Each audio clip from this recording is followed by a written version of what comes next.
الله ربي والإسلام ديني ومحمدا رسول الله. Assalamualaikum warahmatullahi wabarakatuh. Kembali lagi bersama saya Yoga dan bersama guru saya Mas Abdullah di channel Ngobrol Fikih. Di video kali ini kita akan membahas terkait perwetonan. Ya, sering ada pertanyaan di masyarakat ketika kita akan melakukan pernikahan. Biasanya di masyarakat itu ada istilah hitungan Jawa atau bahasa Indonesia hitungan Jawa. Nanti biasanya itu kan Mas, kalau ada orang mau menikah itu kan nanti digatok-gatokkan, apa bahasa Indonesia istilahnya, digabungkan. Ya, digabungkan wetonya si pria sama si wanita ini berapa hitungannya, nanti cari harinya dengan weton, atau mungkin kalau wetonnya ini nggak boleh sama ini. Nah, seperti itu kan sangat banyak sekali ya seperti itu di Jawa khususnya. Nah, yang ingin saya tanyakan ke jenengan nanti ya terkait dengan itu, menurut pandangan fikih bagaimana. Tapi sebelum kita lanjutkan, mohon dukungannya untuk channel kami dengan cara like, komen, dan subscribe bawah ini. Baik, Mas Abdullah, gimana kabarnya Mas? Alhamdulillah bagus. Kemarin kan sempat pilek gitu ya. Nah, udah sembuh. Sekarang udah sembuh, alhamdulillah. Oke. Ya, monggo ngopi dulu Mas. Ngopi dulu.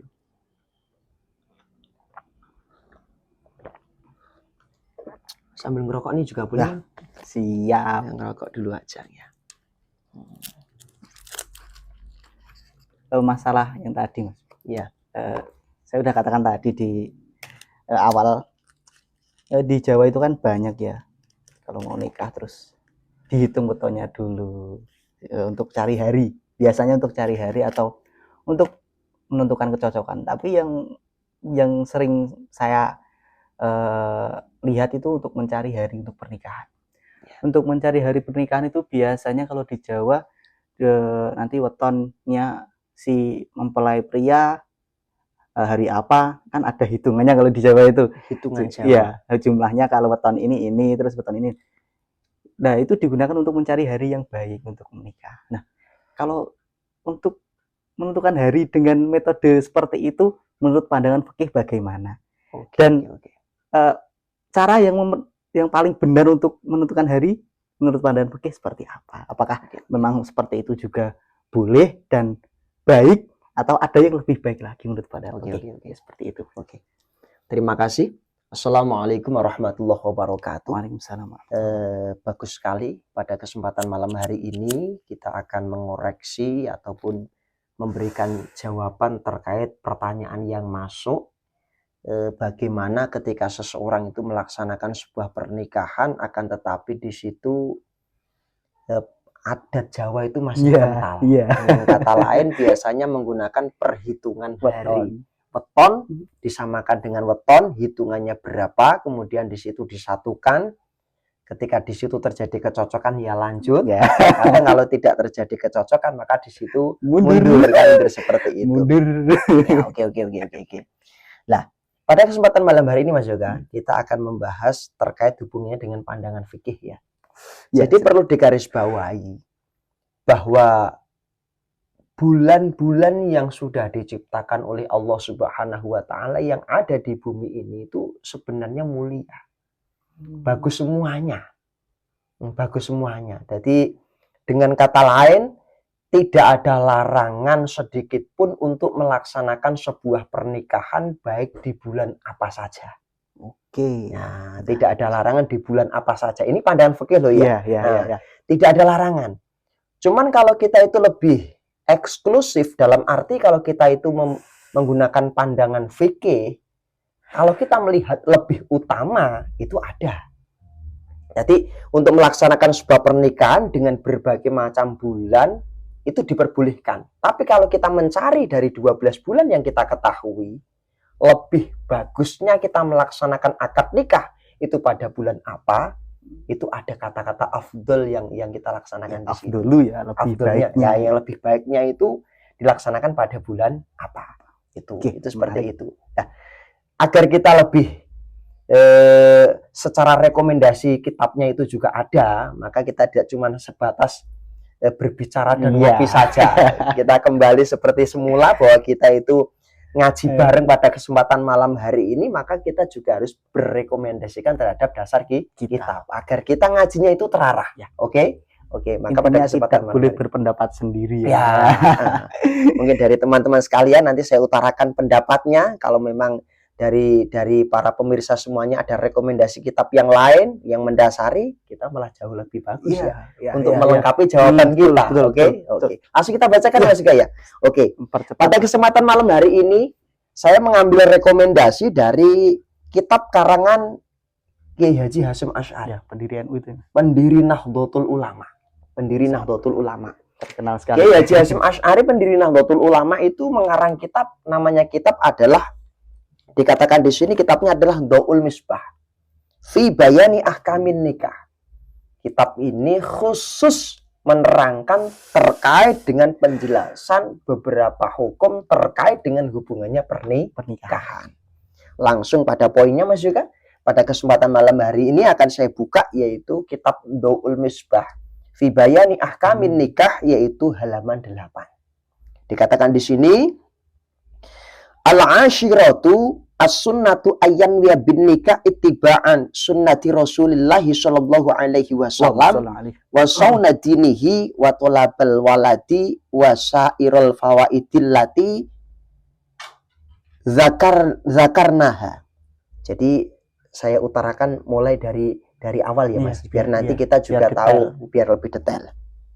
Jadi dikatakan disunnahkan ketika seseorang melaksanakan pernikahan itu, niat dari awal adalah ikut ittiba sunnah Kanjeng Nabi. Maka dikatakan kita pernikahan itu niatnya jangan neko-neko, jangan nafsu doang, katakan seperti itu. Terkadang orang melaksanakan pernikahan cuma membayangkan sebatas kenikmatan saja, tapi tidak membayangkan yang paling bagus itu yang mana. Kadang ada yang gengsi Mas, Ya, diledek teman. dibully teman. Sebab kemungkinan dia terlalu lama enggak jomblonya. Jadi waktu saya itu mondok, saya Mbah Yaya Harisuddin itu, saya mondok di pondok pesantren Dawar itu juga mengatakan, hei bocah, ketika kamu melaksanakan pernikahan, hati ini ditoto. Ojo mung nang kono kuwi ati itu ditoto saapi-apike. Ojo pernikahan itu diniati untuk mencapai kenikmatan syahwat. Ini yang perlu digarisbawahi, keliru. Nah, niatnya bagaimana?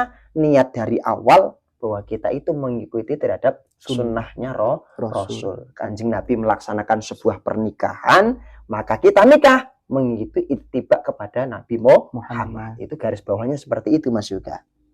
Selain itu, wasauna dinihi, termasuk pernikahan itu harus diniati, satu, ikut Kanjeng Nabi, yang kedua untuk menjaga agama kita. Coba kita bayangkan, kalau orang Islam itu tidak mempunyai keturunan, dengan kata lain, orang itu nanti secara tidak langsung biologisnya anak itu kan secara agama akan ikut kepada orang tuanya. Ketika seseorang itu tidak mempunyai keturunan dan tidak mempunyai anak, otomatis nanti secara nasab terputus. Dengan kata lain, orang tuanya di situ beragama Islam, ada kemungkinan di situ tidak punya anak, yuk putus pada orang tua tersebut saja. Begitu juga ada beberapa faedah yang lainnya juga.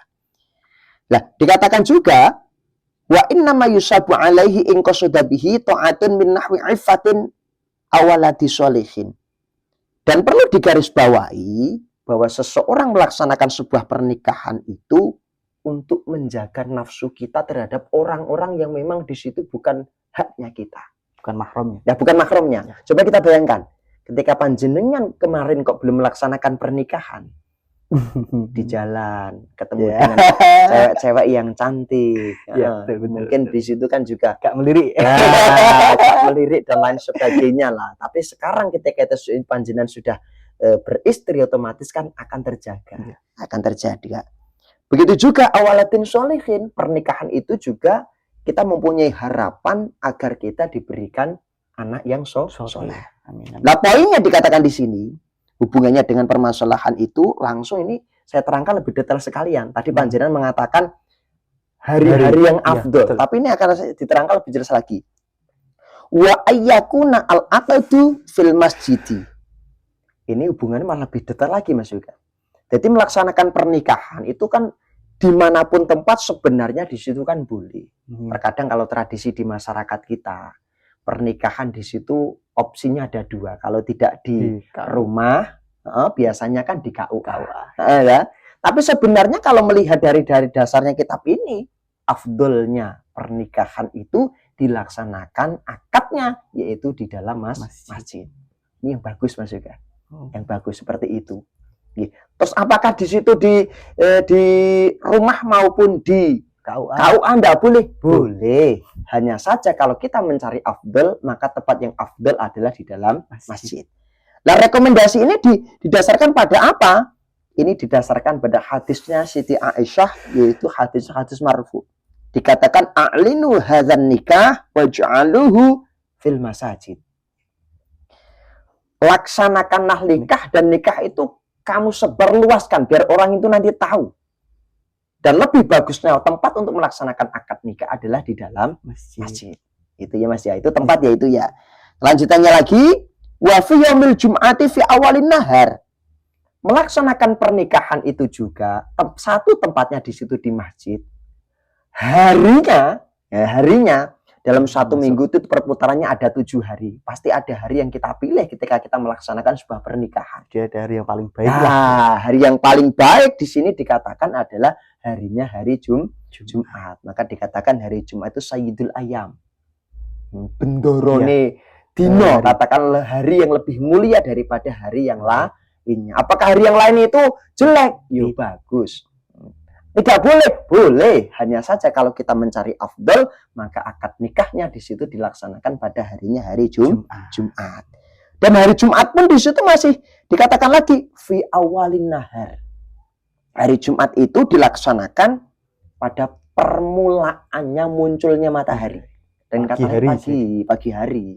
Nah, afdalnya pagi hari. Gak umum sih hal ini, kalau di lingkungan kita juga pagi sih biasanya. Biasanya pagi. Nah, ini sebagai garis bawah kita, kalau kita itu mencari afdal, yaitu tadi dilaksanakan pada waktu pagi hari, begitu juga nanti dilaksanakan di hari Jumat, dan pelaksanaannya di dalam masjid gitu.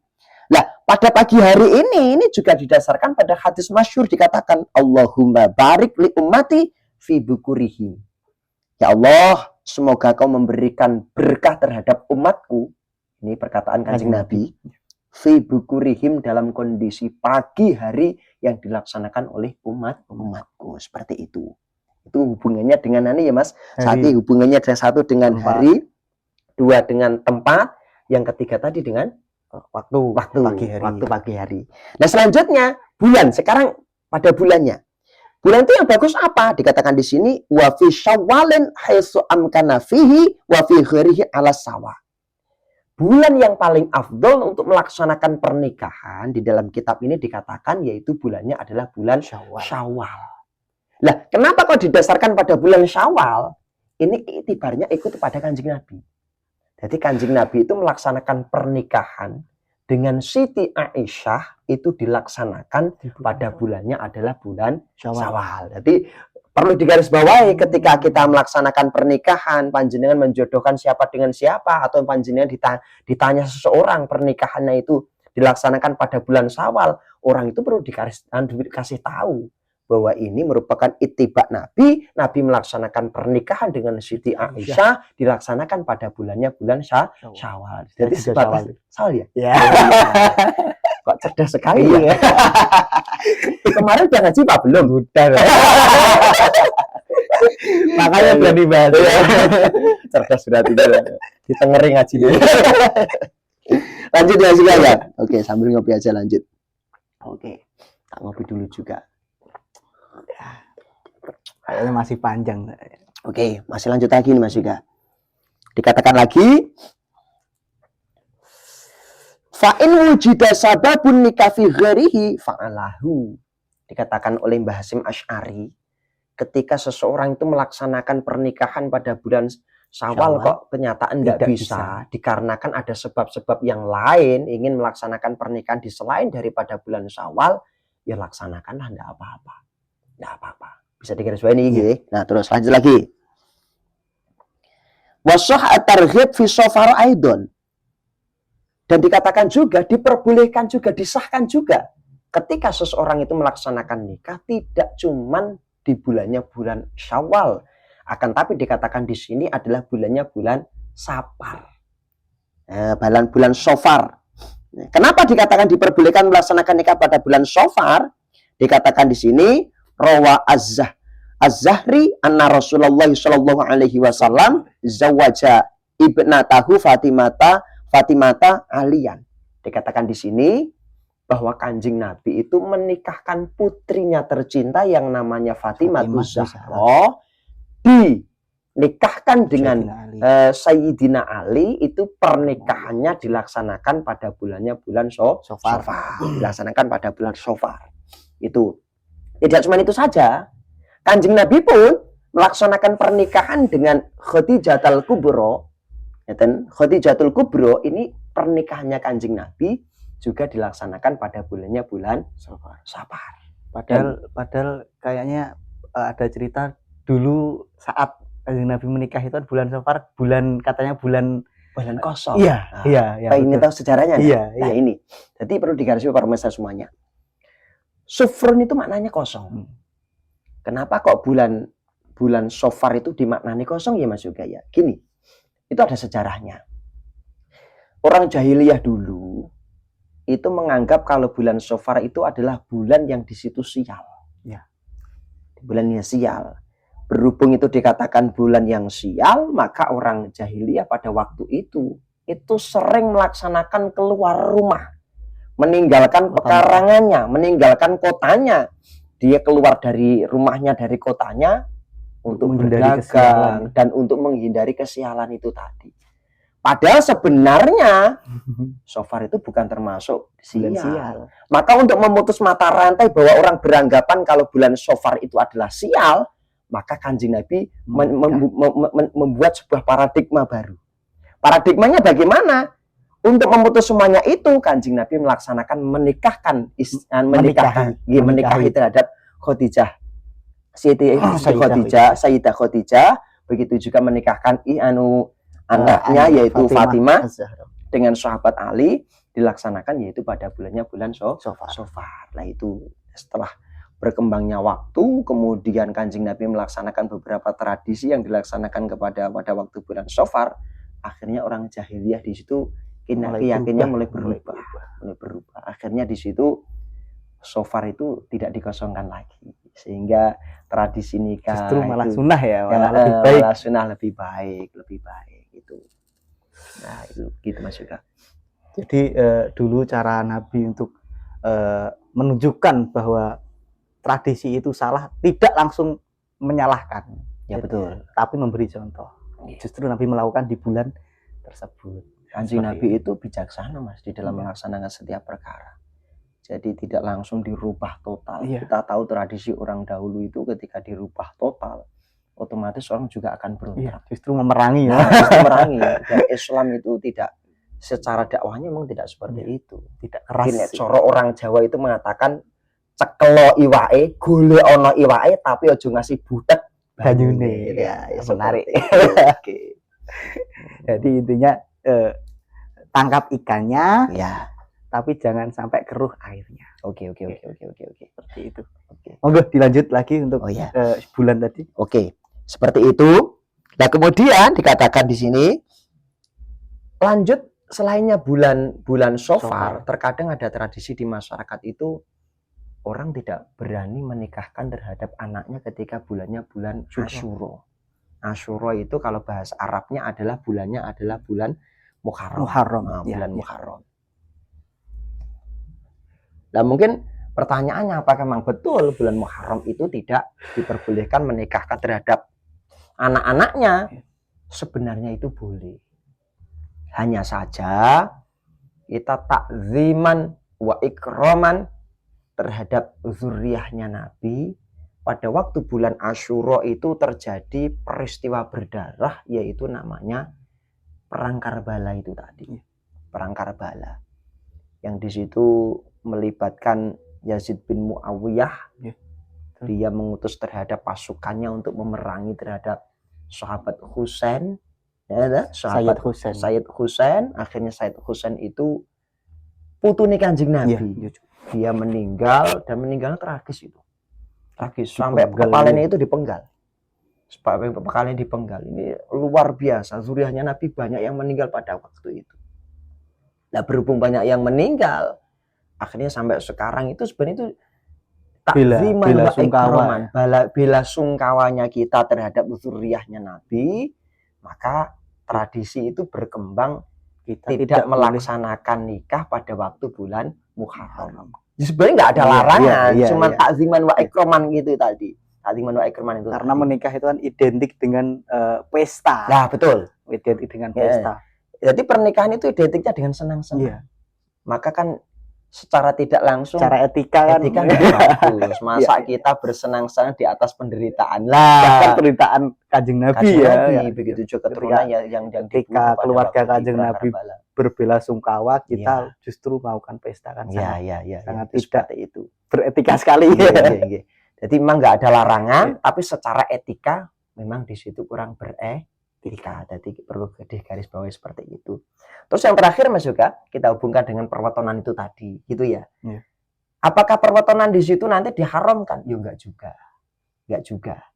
Jadi yuk monggo lah, ketika orang itu mempunyai keyakinan hubungnya dengan perwetonan, di situ enggak apa-apa. Cuman saja jangan sampai di sini melanggar syariat. Dengan kata lain, kalau enggak bulan ini haram, jangan sampai. Jadi perwetonan itu jangan sampai di situ dihubungkan dengan permasalahan agama yang seharusnya agama itu memperbolehkan nikah di dalam setiap waktu, tapi cuman kita itu batasan afdolnya ada, tapi jangan sampai kok perwetonan itu tadi malah menjustifikasi mengatakan kalau tidak bulan ini tidak boleh, kalau tidak bulan ini haram, itu sudah tidak relevan lah, dalam arti sudah tidak baik lagi, seperti itu. Jadi memang sebenarnya tidak boleh mengharamkan yang halal juga ya Mas.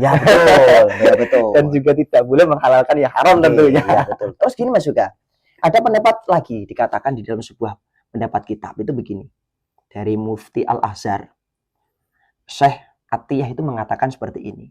Wa mahma yakun min syai'in fala yambaghi at-tasya'umu bil aqdi fi awwali yaumin wala fi ayyi syahrin la fi Syawal wala fil Muharram wala fi Safar wala fi ghairi dzalika. Maka tidak seyukianya kita itu mengatakan pamali di dalam setiap bulan ketika seseorang itu melaksanakan sebuah pernikahan.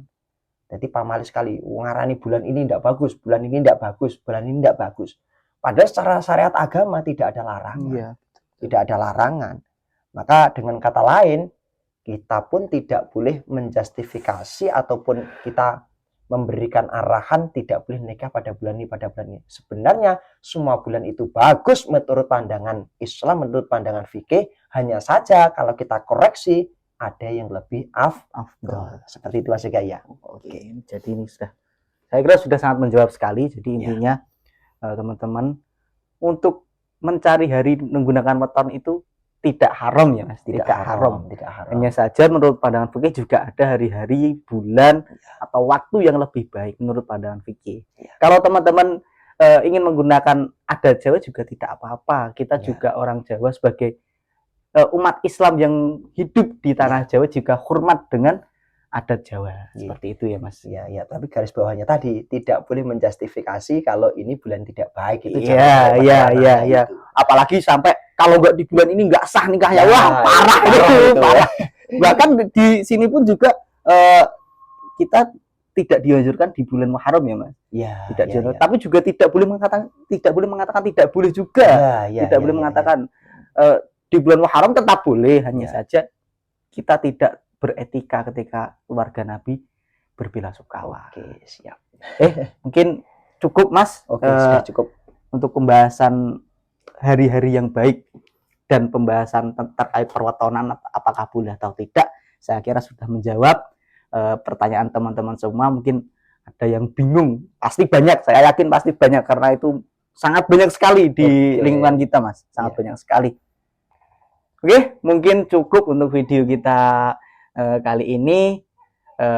Jika memang ada kata yang kurang berkenan di hati teman-teman semua dari saya maupun Mas Abdullah, guru saya, kami mohon maaf yang sebesar-besarnya. Dan apabila memang ada Rekomendasi yang lain rekomendasi yang lain bisa dituturkan di kolom komentar. Komentar, ya. Oke, Kita kita sambil belajar bersama. bersama. Oke. agar kami juga bisa menambah ilmu. Nah, seperti itu.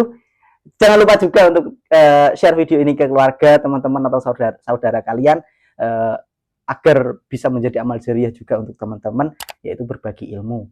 Dan jangan lupa juga untuk subscribe channel ini karena subscribe itu gratis. Oke, mungkin cukup. Assalamualaikum warahmatullahi wabarakatuh. الله ربي والإسلام ديني ومحمدا رسول الله